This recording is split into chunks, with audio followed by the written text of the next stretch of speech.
That was a good event experience. I was very happy. It's hard to tell from, when I was sitting. Yeah. I heard you guys. Sure, yeah.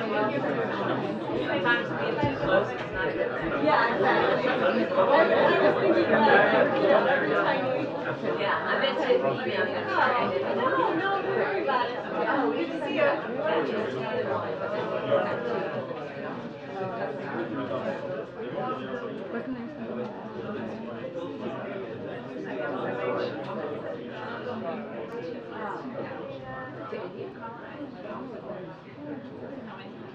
No, we were when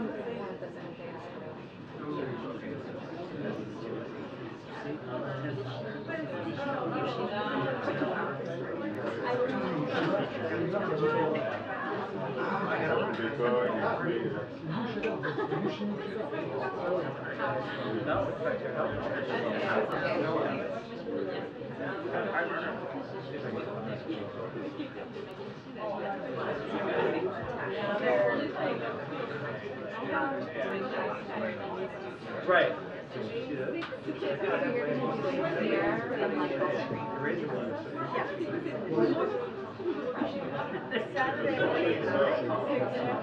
I mean, like, I don't know. Like, I don't understand conversation. I mean, the chances of that Friday afternoon, you're right. In which case, I can still do it. But if we can figure that out, then I'm supposed to fly tomorrow morning. The press briefing will begin in 2 minutes. The press briefing will begin in 2 minutes. Thank you. But they've apparently figured out how to do video. Obviously makes sense, right? But you're right.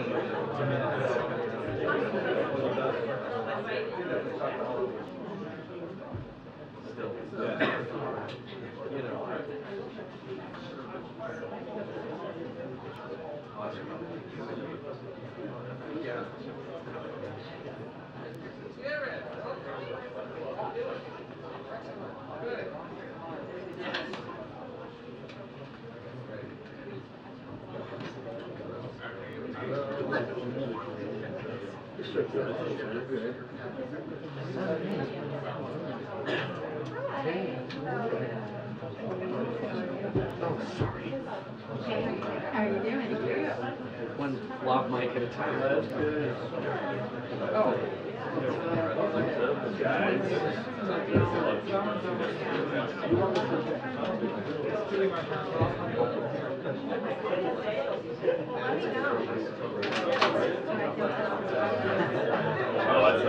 That's not.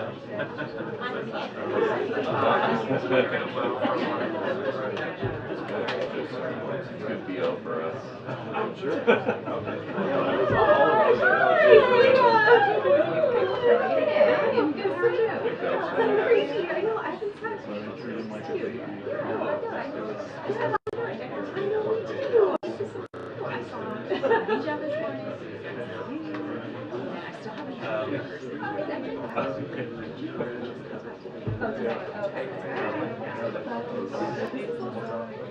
You know, let me just connect that for you, right?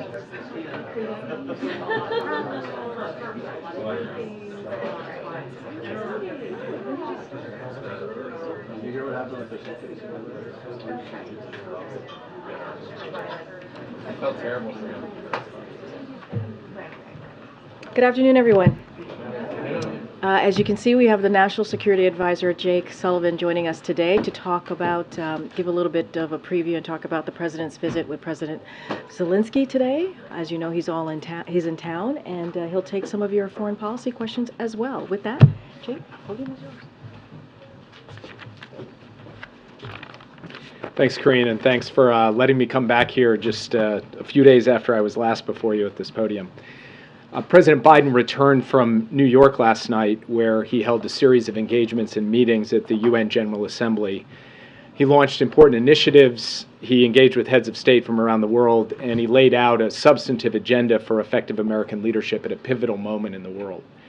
In his remarks to the General Assembly, President Biden highlighted all that is at stake as we continue to rally the world to support Ukraine, including the fate of core principles of the United Nations Charter: sovereignty, territorial integrity, and human rights, which are the pillars of peaceful relations among nations. As you all know, President Biden underscored that it's not just the future of the people of Ukraine that hangs in the balance as they bravely fight every day to defend their rights and their sovereign territory from a brutal Russian invasion.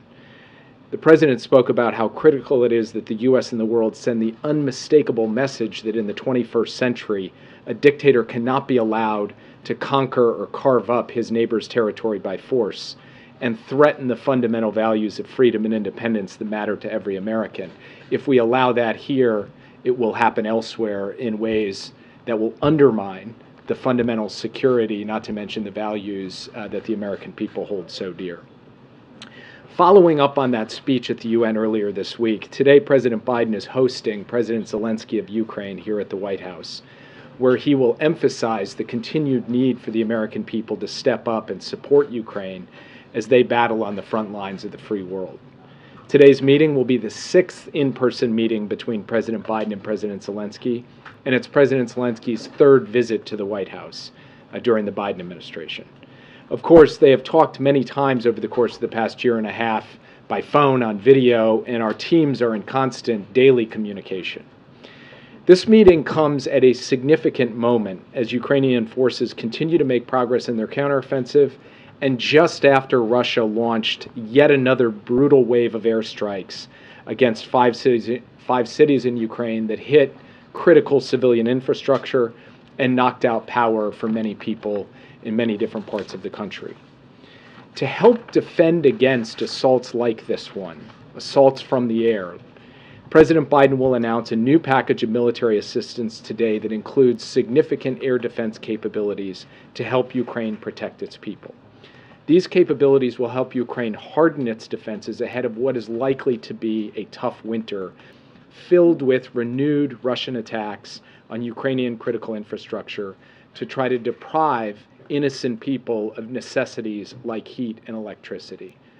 Because President Putin cannot achieve his objectives on the battlefield, he is reduced to and is resorting to attacks that are intended to plunge ordinary people's lives into cold and darkness. And we are going to do everything working with the Ukrainians to make that task more and more difficult for Russia to be able to pull off. The package the President will announce today will also include weapons and equipment to help Ukraine maintain its momentum in the counteroffensive. That includes additional ammunition for U.S.-provided HIMARS systems, anti-armor capabilities, artillery ammunition, and more DPICMs, which have helped Ukraine make gains and, crucially, also helped Ukraine defend against counterattacks. President Biden and President Zelensky will also discuss our joint efforts to support Ukraine's economic recovery, and he will introduce a special representative for Ukraine's economic recovery, Penny Pritzker, who will focus on engaging the partner countries and Ukrainian counterparts to generate international investment in Ukraine and work with Ukraine to make the reforms necessary to improve Ukraine's business climate. President Biden, of course, is also looking forward to hear directly from President Zelensky in person his perspective on the war and the road ahead, and all of the more specific operational issues that have been a feature of all of their conversations over the course of the past year and a half. Above all, though, President Biden wants to use today to reaffirm his commitment, this administration's commitment, this country's commitment to continuing to lead the world in support of Ukraine for as long as it takes. And that's what he intends to do today. And with that, I look forward to taking your questions. Yeah. Thank you. Can I take you to in Canada and India relationship? Actually, I was calling on her, but go ahead. Thank you so much. You can go ahead. Thank you. Can you give us a sense, your sense of what's happening between Canada and India? India is fuming at a Canadian allegation that India was involved in the death of a Canadian citizen, a terrorist in India. Canada is saying that they have informed you about it, but the proof they have about those allegations. What's your sense about it? As soon as we heard from the Canadian Prime Minister publicly about the allegations, we went out publicly ourselves and expressed our deep concern about them, our support for a law enforcement process to get to the bottom of exactly what happened and to ensure that the perpetrators are held accountable. I'm not going to get into the substance of private diplomatic conversations, but we are in constant contact with our Canadian counterparts. We are consulting with them closely.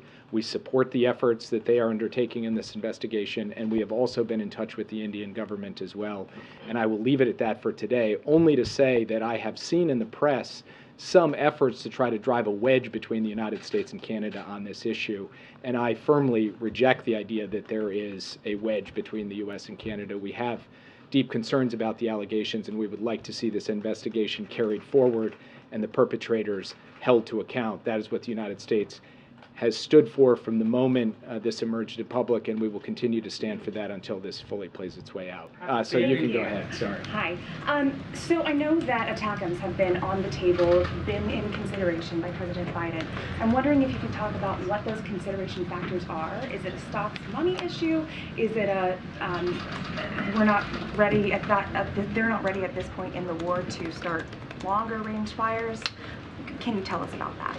So I can only tell you so much from this podium because operational considerations about any given weapon system, some of that is quite sensitive.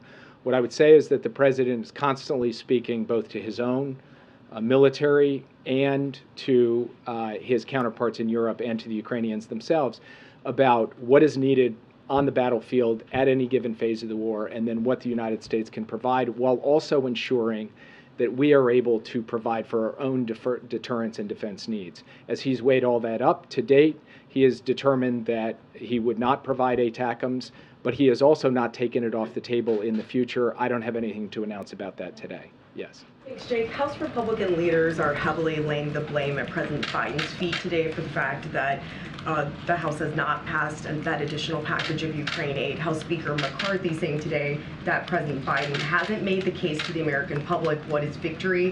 What does it take to be able to win? You met with Speaker McCarthy and other Republicans recently. What was your message to them? And then what is your response to Speaker McCarthy today?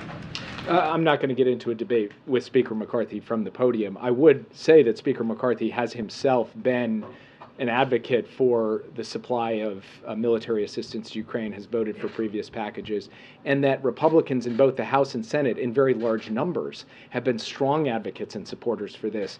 Haven't just wanted to hear the case from us, they've been going out and themselves making the case to their constituents and to the world for why this is so important. And it is that level of bipartisan support that we've seen to date that has sustained the immense and impressive levels of assistance that we've been able to provide to Ukraine. We believe that that will continue because we believe that there is strong majorities on a bipartisan basis in both the House and Senate to provide this aid. That's what we look forward to seeing. Now, I did have the opportunity to see the Democratic and Republican leadership in the Senate and the House, and the chairs and ranking members of the key national security committees in two separate sessions. I thought they were incredibly constructive sessions. They were deeply substantive. The members had excellent questions. They also had a lot of how we most effectively pursue continued assistance to Ukraine and rally the world to help Ukraine defend its territory. So on the basis of those conversations and further consultation we've had since then, I continue to remain of the view that when all is said and done, after all the back and forth and the toing and froing and all the other elements going into these negotiations that have nothing to do with Ukraine, that there will be strong bipartisan support to continue funding Ukraine to the extent that we believe is necessary to get Ukraine what it needs. Yeah. Thanks, Jake. Back to India for a minute. Does the U.S. have any intelligence or investigative evidence to support Canada's claims? And then secondly, Ambassador Garcetti had suggested that President Biden was going to return to India in January to celebrate Republic Day, and I'm wondering if that trip is now in question given this diplomatic row between two U.S. partners. I'm not going to speak to either intelligence or law enforcement matters from this podium. I will let that process play out. We are in, as I said before, continuous communication and consultation with the Canadian government, and we will remain so as we go forward. And I do not have anything to announce about travel by the President to India in January or at any other time today. Yes. Jake, you've expressed your confidence that Congress will, in the not-too-distant future, pass the necessary $24 billion in funds that you say are necessary going forward in Ukraine. By what date does that need to occur to not have any impact? What is the urgency, and how soon does that need to happen to make sure that there is no let-up in the effort to help support the Ukrainians? Well, just to be clear, the supplemental funding package that we put forward to the Hill was for the period from the end of the fiscal year to the end of the calendar year, basically September 30th to the end of the year. So there's not a single dollar amount that is necessary for all time. We need funding to keep going, meaning that if, for example, the Congress passed a shorter package, you could have a proportional amount or a longer package, et cetera. New package need to be passed. We will want to see additional funding for Ukraine after the end of the fiscal year, so after September 30th, meaning that we would like additional resources from the Congress on October 1st to be able to ensure that there's no disruption in the supply of funding to Ukraine. And at what point would there be a disruption? If we pass, what date would there be a disruption, given the fears about this not passing? Well, I mean, there's a sliding scale of disruption, but the day after the funds lapse or run out at the end of the fiscal year, there would be a break if we do not get the funding starting October 1st. That's why we are making the case to the Congress that we should see additional funding at that time. Quick follow-up on the Congress. Speaker McCarthy, as has now been reported, turned down President Zelensky's desire to speak for a joint session of Congress. Obviously, they control Congress, you don't. But what do you think that says to the American people if Zelensky was not given that opportunity, given the stakes that you say exist right now? I've read the reports of that. I haven't heard it directly, so it's hard for me to comment or speculate on it. What I will say is that President Zelensky just spent hours up on the Hill with Democrats and Republicans, and not just behind closed doors, but out in public, to be able to explain his case and to stand, frankly, with members who want to also make the case that this should continue. So I keep saying basically the same thing standing up here that I genuinely believe, which is there is a vocal, quite small minority of members who are raising questions. There is a very strong, overwhelming majority of members, both Democrats and Republicans, who want to see aid continue, and I believe that's where the American people are as well. So I believe that will shine through in the end, yes. Is the U.S. concerned about Poland's decision to stop sending arms to Ukraine, and whether that signals any sort of broad waning of Western support for Ukraine? When I read the headlines this morning, I was, of course, concerned and had questions, but I've subsequently seen the Polish government spokesman come out to clarify that, in fact, Poland's provision of equipment, including things like Polish manufactured howitzers, is continuing, and that Poland continues to stand behind Ukraine. So we will stay in consultation with them to ensure that we understand fully what the nature of Poland's stance is on these issues, but I believe that Poland will continue to be a supporter of Ukraine. Thank you, Jake. What are you telling congressional leaders about how much more aid is needed to ensure Ukraine can win the war, not just sustain the war, and what timeline are you sharing with them? Well, we put forward a proposal. We've actually laid out in some detail every element of assistance that we believe is necessary to get us to the end of this year, and then we have begun talking to them about what next year looks like as well. But that's in military support, economic support, humanitarian, energy assistance, and so forth. War is inherently unpredictable, of course. So I can't look you in the eye, and I certainly can't look them in the eye and predict exactly what's going to happen on exactly what timetable. And therefore, we need to have a degree of flexibility and adaptability in our approach, as we have since the beginning of this conflict. That will continue. But what we know is that there is core capabilities in ammunition, in air defense systems, and in other critical military elements that Ukraine will continue to need from its partners in NATO and other countries around the world. And we, the United States, are committed to making sure they get those. In fact, Secretary Austin had the opportunity to host another round of the Ramstein Group, the Ukrainian Defense Contact Group, this week in Germany. And we continue to see a level of urgency and intensity in the support for this kind of assistance to go to Ukraine from dozens of countries around the world. The United States has got to step up and do its part. And you talk about the bipartisan support, but the issue here is just how does this even get to the floor for a vote? So what is the path forward here? In a way, that's above my pay grade, because that involves questions related to the entire budget, much of which goes well beyond the national security remit. So I will not handicap kind of overall budget negotiations. What I'm laser focused on is, when all is said and done, will there be the support and the resources necessary for Ukraine? I believe, based on my consultations on the Hill with both Republicans and Democrats, that there will be. Yeah. Thank you again for being here. You expressed confidence that ultimately there will be money provided as requested, if not more or whatever. And that's the understanding here at the White House. How do you explain then all of this to Zelensky or to other world leaders who might be watching this domestic fight and thinking, should we really believe that the United States is on board with Ukraine and with this effort? I mean, how do you explain congressional dysfunction, I guess? I mean, one thing you definitely do not need to explain to democratically elected leaders in Europe, frankly, even to autocrats, is politics. Okay, leaders know politics. And President Biden's counterparts understand that budget negotiations take place and there's difficult give and take in them, and that's in the nature of a democratic system. So President Zelensky is not coming here like a babe in the woods, not having any understanding that, you know, we have to work through, as we approach the end of the fiscal year, funding for the government going forward. He recognizes that that's going to be contested, that there are different perspectives. What he wants to hear from the president is kind of similar to what you are trying to elicit from me, which is, what is the degree of confidence we have that we can deliver in the end? And we believe that we can, which doesn't mean that the road ahead is entirely straight or I can predict to you exactly how this is all going to play out. What I believe is that when all is said and done, the support will be there.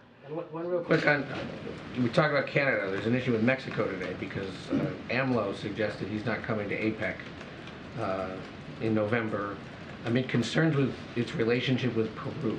Have they given formal notice they're not coming? And what do you make of this dispute between the two? I actually had not seen him go out publicly and say that, but without going deep into our diplomatic conversations with them, they had raised the possibility that that might happen.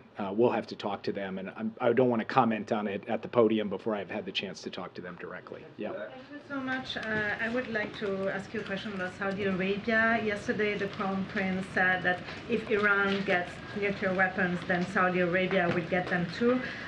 How do you react to that? And is it a way to put pressure on the administration at a time when the president is trying to broker a deal with Israel? No, I don't think so. This has been a long-standing position of Saudi Arabia. And frankly, one of the major reasons that we are working overtime with partners and allies to ensure that Iran never gets a nuclear weapon is that if they did, not only would they be a direct threat to the region and beyond, but it likely would trigger a regional arms race. So it has been core to the American principle and policy with respect to ensuring Iran does not get a nuclear weapon, this risk that potentially other countries in the region would seek nuclear weapons. That's not something that emerged yesterday in an interview. That has been a feature of the landscape going back many years. Now, from our perspective, we will do all that is necessary, and we have said this repeatedly, the president himself has said it, to ensure that Iran never gets a nuclear weapon, so this hypothetical never comes to pass. And that's the stance that we take, and nothing about the comments made yesterday change or alter that. Yeah. Thank you so much, Jake. Is it me or something? Yeah, go ahead. Thank you. Just first of all, does the administration support every part of the 10-part peace formulation that President Zelensky is promoting? And if the answer to that is no, which parts might you edit? And then secondly, when President Xi hosts President Putin in Beijing next month, what does the White House hope he will communicate to President Putin about the need for peace in Ukraine?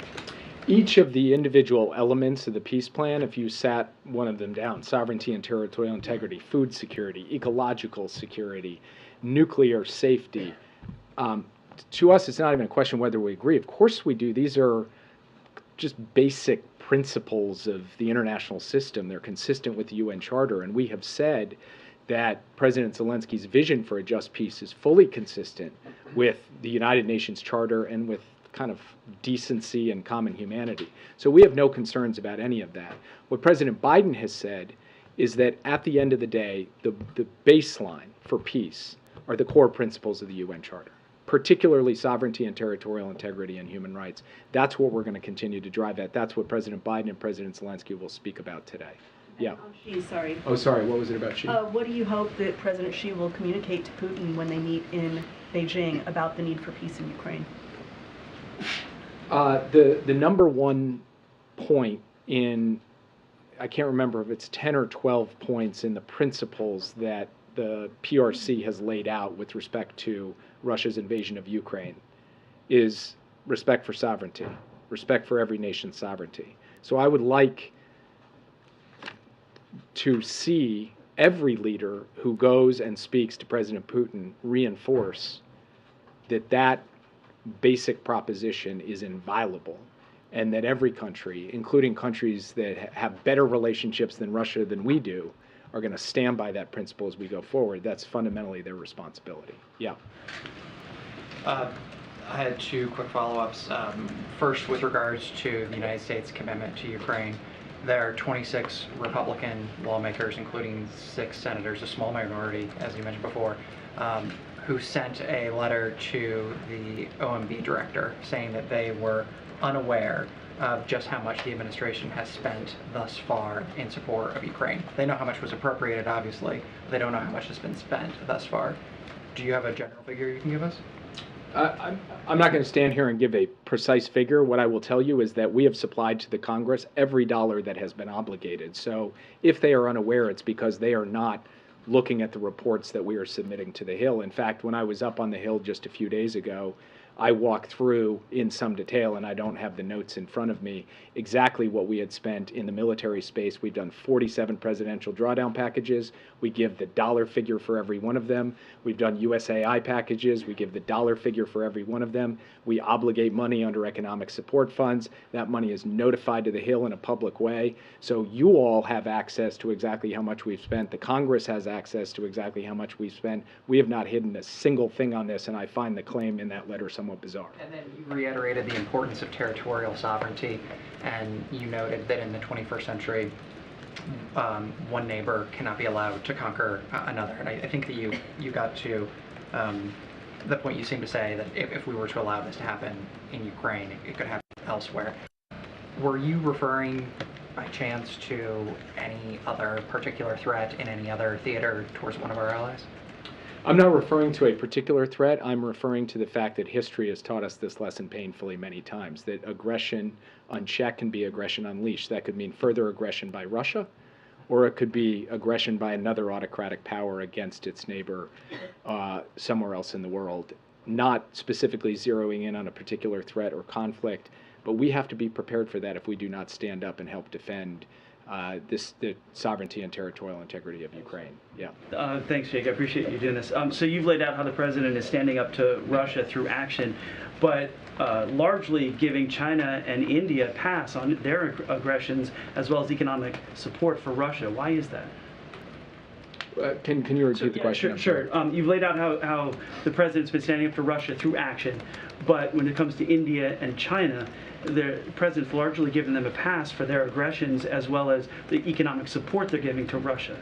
Why is that? What do you mean by aggression? Well, so for instance, India, they've made a deal with, well, economic aggression, I guess. They made a deal with 18 countries to not use dollars to trade in. India is on a U.S. watch list for intellectual property theft of U.S. companies. India is part of BRICS, and so that's what I'm talking about with India. With China, the aggressions, the hacking that they've done, the spy balloons, as well as their intellectual property issues. I mean, first of all, we've stood up over, I'm not sure if your question is about Ukraine or just about other things generically and so forth. Why aren't we seeing the same kind of actions standing up against China and India? I mean, we've taken a variety of actions to protect America's national security vis-a-vis threats from the PRC. We have an entire strategy with respect to our technology export controls to make sure that American technology cannot be used against us. President Biden, in fact, is the first person to take some of those steps. No previous administration has done so. And where we have concerns with India, whether it comes to issues related to the very watch list that you're describing or otherwise, we make those concerns clear and we defend U.S. interests, as we do with every country in the world. Now, India is not Russia, and China has its own set of challenges that we deal with in its own context. So, of course, there's going to be differences in how we deal with countries one by one. But the idea the North Star of this administration is, if you represent a threat to the American people's security, prosperity, or basic sense of fairness, we will take action to defend that. I think our record on that across multiple countries, including the ones you've mentioned, is quite clear over the last 2.5 years. Yeah. Thank you. You're talking about the $24 billion being through the end of this calendar year. You mentioned that you are looking ahead to what comes next. Do you have any projections for how much more will be needed? And is there, do you have projections, and can you share them? I will tell you, standing here right now, I let the OMB director lay out our budget requests to the Congress, our supplemental requests to the Congress. I do not do that. We are working through that, and in fact, trying to have an open and transparent conversation with the Congress on it as well. But I'm going to leave it to the people whose remit it is to lay out our resource requests to the Congress to do that. I won't do that for them. Yep. Just back on India quickly. Do you know whether President Biden intends to speak to Modi about these allegations from the Canadians? And do you see that this incident and that this concern could drive a wedge between the United States and India at this very moment when you're trying to sort of rebuild that relationship? I'm not going to get into private diplomatic conversations that have either already happened or are going to happen on this topic, only to say that we have been and will be in contact with the Indians at high levels on this issue. It is a matter of concern for us. It is something we take seriously. It is something we will keep working on. And we will do that regardless of the country. There's not some special exemption you get for actions like this. Regardless of the country, we will stand up and defend our basic principles, and we will also consult closely with allies like Canada as they pursue their law enforcement and diplomatic process. On Ukraine, sorry, just on Ukraine, you've talked about the sort of need for, on the kind of discussions about what weapons will go and when they will go. There are some members of Congress, some senators, who say that there's some sort of equivalency, like, you're not sending you shouldn't send ATACMS, for instance, or weapons to Ukraine because you should preserve them to send them to Taiwan. Can you unpack that for us in terms of what the store of weapons that are available, the weapons that can be produced, and whether there are sufficient weapons to respond to eventual needs in other places besides Ukraine? So when we think about our obligations under the Taiwan Relations Act to continue to provide defensive articles to Taiwan, we take a look at what we have in our inventory and what they put on contract to purchase. Most of what they acquire, of course, is through foreign military sales, which they put on contract to purchase and don't take out of our stock. So we look at that. We obviously look at both what we provide through drawdown to Ukraine and also what we put on contract for purchase to Ukraine through the Ukraine Security Assistance Initiative. And then we look at what we need for any contingency anywhere in the world, and not just in the Indo-Pacific, but in Europe, in the Middle East, elsewhere. And we lay those three considerations out on the table, and we make a determination about whether there are, in fact, trade-offs that would make our life difficult in some way, or whether we feel we can manage and balance everything while doing the needful for all of the major contingencies we might face. We do not think right now that the notion of one-for-one trade-offs in any context is really a rate limiter on us being able to provide support for Ukraine. We think we can provide support for Ukraine and also be in a position to deter aggression elsewhere or respond to it if it takes place. So we have confidence in that. Does the U.S. industry need to increase production? Yes. Our view, just for example, I've stood at this podium before and talked about artillery ammunition. We want to see a dramatic increase in artillery ammunition production. That is underway. It will take some time. We think there are other munitions where additional production, additional capability, and not just for munitions, but critical platforms as well. We inherited a defense industrial base that from a supply chain and workforce and overall capacity perspective was not operating at the level we believe it should be operating at. President Biden has given direction, Secretary Austin has given direction to remedy that, and we are actively doing so. Yeah. Thank you, Jake. CNN asked Zelensky earlier this week if a military breakthrough is possible this year, and his answer was, I think nobody knows really. What is the U.S.'s assessment of whether the provision of all of this aid can actually ensure success on the battlefield? Well, let's define success kind of stepping back for a moment. Number one, Kyiv stands, Kharkiv stands, Kherson stands. Major cities of Ukraine are not under Russian domination and occupation today because, first and foremost, of the bravery of the Ukrainian soldiers on the front lines and the Ukrainian people who are supporting them, but also in no small part because of the material assistance we have provided. And that is a significant fact. Second, Ukraine is in fact taking back territory. It is doing so methodically, step by step, and the weapons that we have provided have allowed them to deoccupy more territory in the last 3 months than the Russians were able to take in 8 months over the course of its fall and winter offensive last year. So we will keep at this, and we believe that the weapons we are providing are helping Ukraine not only make forward progress, but also critically defend the territory that they continue to hold against Russian efforts to overrun it and occupy it, because Putin has not given up on his fundamental goal, which is to subjugate the country of Ukraine. And we will not permit that to happen, and the Ukrainian people will not permit that to happen. I'll do one more. Yeah. When President Zelensky was here last December, he and President Biden had a joint press conference after their meetings. That's not on the agenda for today. Why was that not scheduled for this visit? So President Zelensky came in from New York. He's going off to other destinations tonight. He has a limited number of hours here. We wanted to make sure that he spent plenty of time on the Hill engaging with Democratic and Republican members, answering their questions, making his case. And then President Biden wants plenty of time to sit with him one-on-one in a small group and then with his cabinet to be able to work through everything. They will have the opportunity to make, I think, 2 statements to the press during that time. But we chose how to allocate the time based on what we think is going to generate the best possible results for Ukraine. And President Biden is looking forward to the set of engagements this afternoon. I'll just say one more thing back to the question of how much assistance that we've provided, lest anyone say, oh, Jake doesn't know how much assistance we provided. This is just off the top of my head, so you can confirm these numbers. But roughly $47 billion in military assistance between PDA and USAI. Roughly $1 to $1.5 billion per month in direct budget support that is sent not directly to Ukraine, but to the World Bank, so that the World Bank can ensure every amount, all of the amounts of that aid, those dollars, are being appropriately spent.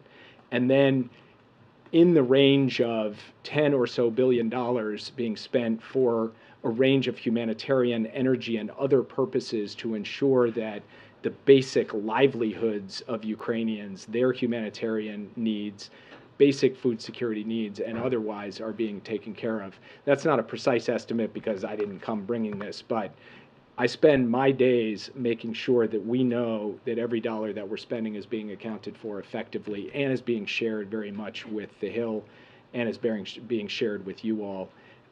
And of course, we will make sure that the members that you referred to who don't seem to know what we're doing with the aid to Ukraine get the same information that has long been available to everybody else. And with that, I'll let you guys have a good day. Thank you, sir. Thank you so much, Jake. Okay. Just one thing at the top, and then we'll continue. Today, extreme House Republicans showed yet again that their chaos is marching us toward a reckless and damaging government shutdown. Extreme House Republicans can't even get an agreement among themselves to keep the government running or to fund the military. They keep demanding more extreme policies as a condition to do their job and keep the government open. From a fact-free impeachment that their own members say isn't supported by the evidence, to severe cuts to food safety, Meals on Wheels, Head Start, education, law enforcement, and much more. And they are failing to deliver needed funding for communities recovering from disasters, to countering fentanyl trafficking, for food assistance for pregnant mothers and babies, and to support Ukraine. All this while pushing for more trickle-down tax cuts for billionaires and big corporations, which they did again yesterday in their budget markup. The solution is very, very simple. Extreme House Republicans need to stop playing political games with people's lives. There's so much at stake here. They should abide by the bipartisan deal we made in May which two-thirds of House Republicans voted for. A deal is a deal. House Republicans need to do their job, keep the government open, and work with us to deliver for the American people. With that, Sungmin. Thanks. To the topics, has OMB given guidance yet to federal agencies on what they can and can't do in case of a government shutdown? So don't have any specific what that would look like, but certainly agencies are looking at how to move forward in case there is a shutdown. But I will say this, I mean, very plainly, the best plan right now is to not have one, is to not have a shutdown. House Republicans know exactly what they need to do, which is do their jobs. Will OMB be sending that guidance this week? I think typically it's said 7 or so days before a shutdown. Yeah, again, I told you that, as I mentioned, agencies are looking at how to move forward in case there is one, but we want to be very clear. We want to be very clear here. The best plan is for there to not be a shutdown. This is something that can be avoided here. This is something that House Republicans know very well, that they have to do their jobs. They're the ones to fix this problem. And will the White House send an administration official to the picket lines with those striking UAW workers, or would President Biden himself go? So don't have anything to lay out on any as regards to the president's schedule. What I can say is the president is very, I guess, seeing them continue to be at the negotiating table. All parties continuing to be at the negotiating table is a positive. That is important. They've been certainly doing that for the past 24/7. It is important to have that collective bargaining. The president has been very clear about that, and so we are going to assist the White House along with the Department of Labor, with the leadership of Acting Secretary Sue, to make sure that we provide assistance or any guidance as it is requested to all parties.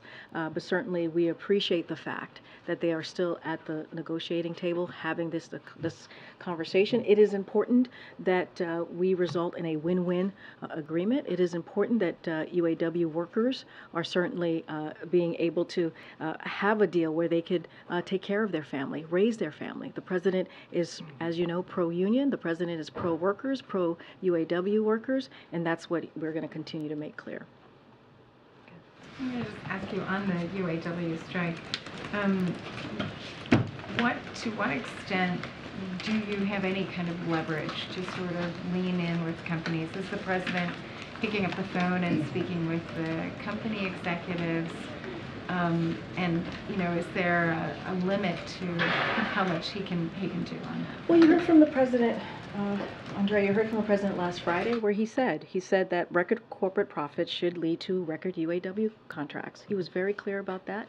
You've heard that from me, and you've heard that from others here in the administration.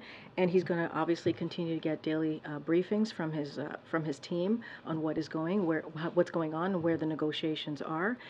And the president has spoken to all parties in the past couple of weeks, and so he has stayed in touch. He's had those conversations. But again, the parties are negotiating at the table. That is a positive thing. That is important. They are working 24/7 to get a win-win agreement. And so, look, I'll just add this. The president fought and won the type of major investment needed, really truly needed, to ensure that we have an EV future with EVs that are made in America. That is something that the president was able to do. And let's not forget, the folks who want to repeal this, or what we saw in the last administration, was certainly not about investments. If anything, they tried to push sending American jobs to China. That's what we've seen them do. The president is a pro-union president. That's what labor and union have called him, and called him as the most pro-union president in any administration. And so we're going to continue to be helpful in any way possible as these negotiations continue. Could you just say a word about the kind of negotiations on that to stop the shutdown, or prevent a shutdown? You're talking about the government shutdown. Yeah. So look. Yeah. I want to ask you. I know you've got people working on this, but how severe, how significant do you think the impact would be if there is a shutdown? In the past, these things have been resolved in a few days. So, do you expect that it would have a significant impact, or do you think it would be something that could be rolled over? No, I appreciate this question because what House Republicans are doing would hurt Americans, American families, and we've been very clear. Here are a couple of things that we think that may hurt American families. It hurt military families, force active duty military personnel, law enforcement officers to work without pay, endanger disaster response, as I said at the top, which will risk FEMA's disaster relief fund and complicate new emergency responses. As we know, FEMA has been very busy these past couple of months, dealing with extreme weather, dealing with responses, undermine cancer and Alzheimer's research, that it will delay new clinical trials. That's what we'll see. If you think about eliminated Head Start slots for 10,000 kids, risk significant delays for travelers that we'll see across the country, with air traffic controllers and TSA officers would have to work without pay, undermine public health. Most EPA hazardous waste and drinking water inspections would stop. Hurt small businesses. We're talking about SBA would not be able to approve new loans, and undermine food safety. So this is what we think the impacts of a shutdown might be. And look, again, this is something that they can fix. This is something that House Republicans, these extreme House Republicans, they can fix this. All they have to do is do their jobs. And let's not forget, we had a deal. We had a bipartisan deal that the president led on back in May. A deal is a deal. Catching. Thanks, Karine. Speaker McCarthy said today he would be, quote, more than willing to look at the $24 billion request for Ukraine if the president first looks at the Republican border bill that they put forward. What's your response to that? You know, there is no conversation to be had because a deal was made already back in May, as I just stated to Andrea. There was a deal that the speaker and the president came together on to move forward on behalf of the American people, that Republicans voted on, that Democrats voted on. You know, a deal is a deal. There is no discussion to be had. There's no discussion to be had. And I just am not going to negotiate from here, obviously, but we made a deal in May. We did. Something that American people want to see. They want to see both sides coming together, actually delivering on matters that are important to them. So this could be fixed by them, not by us. We made a deal already, and that was back in May. Anything you can tell us about tomorrow's schedule? I don't have anything to share at this moment on tomorrow's schedule. Certainly, we will have that out for all of you later today. Okay, Peter. Karine, the administration said yesterday it was granting temporary legal status to hundreds of thousands of Venezuelans. At the same time, the city of Eagle Pass in the Rio Grande has announced a state of emergency because of immigrant surge. Is there any concern that the timing of this Venezuelan TPS announcement might exacerbate what's happening in Eagle Pass right now? You know, essentially, is this going to make the situation in Eagle Pass worse? So look, we have worked very hard, the president have worked very hard to implement a strategy when it comes to the border that is humane, safe, and has orderly enforcement. That is something that we have tried to do and worked really hard to do these last 2 years. I do want to add a couple of things that we also announced yesterday, as you, just to note, I'm sure you know, which is escalating the fight against smuggling and trafficking by prosecuting an increasing number of smugglers as well as non-citizens who are violating our laws, right? This is an announcement we made yesterday. Also in deploying 800 new active duty military personnel to support border efforts and get CBP agents and officer out in the field. This is this is on top of the 2,500 National Guard personnel also deployed, and expanding the fentanyl expedited removal management. So those are 3 other pieces that we announced, as well as the Venezuela TPS yesterday. Let's not forget the 24,000 CBP agents and officers along the southwest border. So we have taken steps without the help of Republicans in Congress to do everything that we can to deal with this issue. And let's not forget what the Republicans proposed. Their continuing resolution would lead 800 CBP agents and officers being fired and will result in 50,000 pounds of cocaine, more than 300 pounds of fentanyl, more than 700 pounds of heroin, and more than 6,000 pounds of other drugs to enter the country. That is what they proposed just a day ago. And that's what that would do to the border. It would hurt and harm and not deal with the issue. So they are doing the opposite of what the president is trying to do, is actually move forward in a way that is humane, safe, and has an orderly enforcement pathway process here. Okay. Thanks, Karine. So what do you call it here at the White House when 10,000 people illegally cross the border in a single day? So what do you call it, Peter, when GOP puts forth wait, no, you can't. Karine? I'm answering. Okay, we're gonna move You're on. answering No, a no, question no, with a no, question. no, no, Okay. no, no, no. We're moving on. We're Karine, moving. please. In the back. Go Now, ahead. you said you were Go ahead, stopping the in flow back. at the border. No, no. 10,000 I tried to migrants- answer, Peter. I okay. tried to answer the question. You stopped me. Let's go. Go ahead. So there was footage yesterday of Border Patrol cutting some of the razor wire that Texas had installed. Governor Abbott has vowed to reinstall it. They have his border czar has pictures of people taking fresh razor wire out to the border to reinstall it. Is there now a federal policy of removing the barriers that Texas is installing? So here's and here's what I'll say. I would have to look into that. I did see the reports yesterday. As it relates to Governor Abbott, we know what he has done these past couple of years while this president has been in office. He's turned this, when it comes to the border, he's turned this into a political stunt, and that's what he's done over and over again. That's what I can speak to. I did see those reports. I would have to go back and get a sense from the team and give you an answer on that. There is an enormous amount of concern. The mayor of Eagle Pass tells us at least 5,000 people crossed probably yesterday or in the last 2 days, maybe a lot more. What, I mean, you've already talked a little bit, but Yeah. what resources specific to this surge are being Well, I just laid out 3 additional announcements that we did to deal with the border that we announced yesterday. We announced the TPS Venezuela announcement as well yesterday, and so this is a president again that has taken action without the help of Republicans in Congress. He has taken action over and over again to deal with this issue. But let's not forget, and you know this very well, having as you're covering that region, that this is an issue that's been around for decades. This is a broken immigration system. This is why the president on his first day put forth a comprehensive piece of legislation to try to deal with this immigration system. We put CBP, 25,000 CBP agents out there. We tried to make sure that we deal with the smuggling that's happening. We've tried to make sure that we continue to deal with this in a humane, orderly way, and that's what we're going to continue to promise to do. Again, we just announced 3 more additional enforcement pathways or ways to move forward on this, and so the president's going to continue to do what he can from this administration. Thanks, Karine. I want to stay actually with the border. How many people coming into this country illegally is enough for President Biden then? Say that last part? How many people illegally coming into the United States is enough for President Biden's administration? Enough for what? 5.9 million people have been encountered illegally. I know the numbers, but enough for what? Enough just to stop the flow.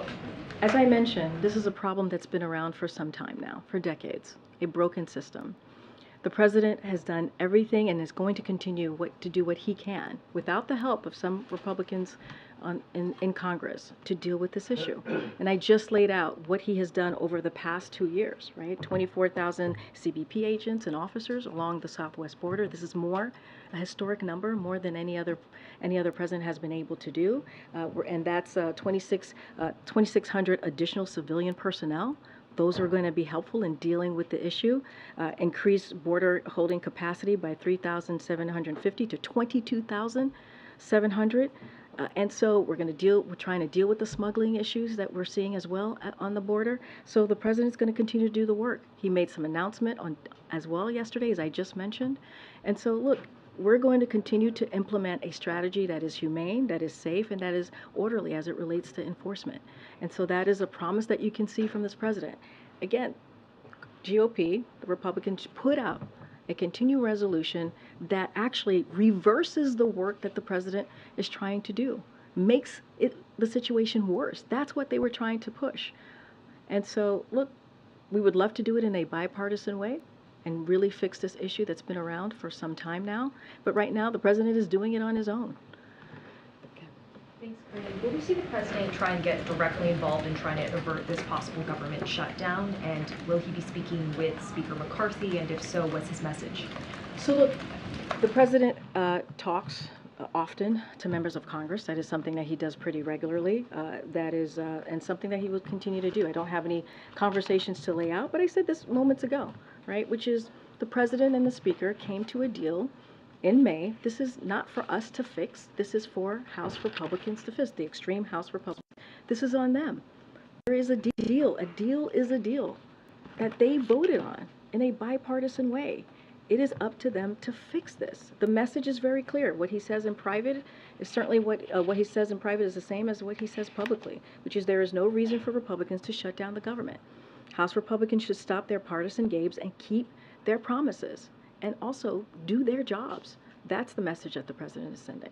Given everything you've laid out, why is there so much confidence from Jake Sullivan and other members of the Biden administration that this additional funding to Ukraine will get approved? Well, look, I mean, you've heard us say this before. We truly appreciate the strong bipartisan support that we have seen over the past several months for Ukraine. And it's not just us. It came from our allies and our partners, right? Which has been able to give the Ukrainian people the opportunity to fight and be successful in the battlefield. And so it is important. We think it's incredibly important that we continue to give them the support that they need. You heard from the president in the halls of the UN at UNGA just a day or two ago, speaking about the stakes, the importance of making sure that we continue to help the Ukrainians as they fight for their democracy. That hasn't changed. The stakes are still very high. It's important to continue that support. We've made that very clear. Again, you heard directly from the president on just a day or so ago, and so we're going to continue to make that very clear. And so, look, there was strong bipartisan support. Jake actually laid out some of his conversation and the feedback that he was getting when he was on the Hill, and so we're going to continue to be optimistic about this because it is incredibly important. We're talking about democracy here. Hold on, I'm calling. Good, Gabe. Welcome to the briefing room. Good to be here, Karine. Thanks so much. I want to go back to immigration. In addition to Eagle Pass, El Paso is also seeing a new influx as well. I understand your comments about being a broken immigration system, but the administration also took credit following the end of Title 42 for the drop in border crossing numbers. Is it now taking responsibility for the rise in numbers? So here, I'm sorry. Go ahead, Gabe. I'm so sorry. Finish your. Yeah, and then secondly, you mentioned those 800 new troops that are going down to the border. Do you think that'll be enough? Look, it's on top of what we have done already in the past 2 years under this administration. Look, every year, as you know, Gabe, I know you follow this very closely, U.S. sees ebbs and flows of migrants arriving fueled by seasonal trends, as you know, and efforts of smugglers to encourage migration. That is something that we see over and over again. And so certainly that plays into this. And so, and I understand your question, but here's the thing. As you know, the president has taken action upon action to try and deal what is happening at the border. Historic action, without the help of Congress. And so we have asked over and over again to do this in a bipartisan way, which is why the president, his first piece of legislation was to deal with the immigration system. And understanding how critical it was to do that. And so we have taken actions. We have taken multiple actions. But again, this happens. It ebbs and flows. That's what we see at the border for different trends, for different reasons. And so we think 3 important enforcement announcement yesterday. It's on top of what we've been able to do, and and then you see it for yourself what Congress has tried to do. Put forth a piece of legislation, a CR, a resolution that does the opposite of what we're trying to do. When we're trying to fight fentanyl, right? When we're trying to deal with smugglers, when we're trying to put more legal enforcement at the border, they're trying to reverse that. And so that is the reality that we're dealing with. And so the president's going to continue to be committed, make sure we do this in a humane way, make sure that we do this in a safe and orderly fashion. And that's the commitment that the president has to the American people. Okay. There's a lot of focus in here about what's happening at the border and what the White House can do with Congress to solve that problem. The one thing the White House can do on its own is foreign policy. Who's talking to Venezuela about why these people are still coming? Who's talking to Panama about the Darien Gap and who's allowing them to come in? And whatever happened to those State Department and Spain and Canada centers that were going to be set up along the route? So on the to last, make sure that people would have options. All very good questions. Clearly, the centers, we would get more information for you on that. But look, these diplomatic conversations are incredibly important. You heard from the National Security Advisor. These are conversations that Blinken is having, the Secretary of State is having. The President, let's not forget, just last fall brought 21, 22 countries together to talk about how migration is affecting the region. And remember, they signed a declaration. Look, these diplomatic conversations will continue. It is not an easy issue to deal with, right? But they're going to continue. The point that I'm making, and the point that I think you all some of you have reported on, this is a president that has taken historic action on an issue, on a system that has been broken for some time. And we have been very clear. We would like to do this in a bipartisan way. We would like to do it with the help of Republicans. But right now, we are doing it in the best way that we can, taking diplomatic actions that you just laid out, right? Having those conversations, seeing how we can work with this issue, because it's a regional issue. This is a West Hemisphere issue, right? And so we're going to continue to do that, and also make announcements like we did yesterday to deal with what's going on at the border. Okay, all right. Take one more question for some. Go ahead. Thanks, Karine. The president is expected to announce a new office for gun violence prevention to coordinate the administration's efforts. This obviously has been a proposal that's been on the table for years from advocates. And this White House has always maintained that this falls under the Domestic Policy Council. I'm wondering if you could just tell us why the White House has agreed to accept this proposal now, since advocates have been pushing for it since the transition. So I'm going to be very careful here, and certainly, as you know, we are going to give the president and the vice president are going to give remarks on gun safety tomorrow. So I'm going to let them speak to this. So don't have anything to share on this at this time. So I would tell you to stay tuned. But look, in a much broader sense here, the president has said gun violence is an epidemic. There are many people who are sitting around their kitchen table every night who are missing their loved ones because of gun violence, because of what it's doing to their community. It is, when you hear stats of guns being the #1 killer of kids, that is something that we should really be mindful to and do something about that. That's why the president has taken the actions that he has, historical executive actions to deal with this issue. That's why it was important that we saw bipartisan support to deal with gun violence. But that's the reality. That's the reality that communities are dealing with. And the president's going to try to do everything that he can to deal with this epidemic. I'm certainly not going to get ahead of the president. You all will hear from the president and the vice president tomorrow on their gun safety announcement. And we'll see you all tomorrow. Thanks, everybody. Thank you.